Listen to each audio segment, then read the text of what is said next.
अस्सलाम वालेकुम मॉम्स। तो आप देख सकते हैं ये एक और पार्सल है जो कि मैंने मंगवाया है दराज से।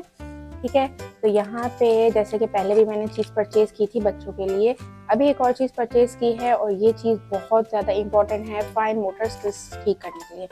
बच्चों को बिज़ी रखना है, लेकिन हमेशा ऐसी चीज़ों पर बिज़ी रखना है जिससे इनकी फाइन मोटर स्किल्स बेहतर हो। फाइन मोटर स्किल्स से राइटिंग स्किल्स बेहतर हो। आपके बच्चे छोटे हैं, 2.5 साल के हैं, 3 साल के हैं, आप चाहते हैं उनकी पेंसिल ग्रिप अच्छी हो, तो आप उनको फाइन मोटर स्किल की एक एक्टिविटीज़ ये भी है कि उनको क्ले दिए जाए, रोलिंग, प्रेसिंग और चीज़ें बनाना जिससे इनके हाथ के मसल्स यूज़ होते हैं, उससे आप बच्चों की फाइन मोटर स्किल्स बेहतर होती है। इस तरह की और भी बहुत सारी एक्टिविटीज़ हैं जिससे बच्चों की फाइन मोटर स्किल्स हम बेहतर कर सकते हैं। तो ये जो है प्रोडक्ट, ये आप दराज से मंगवा सकते हैं।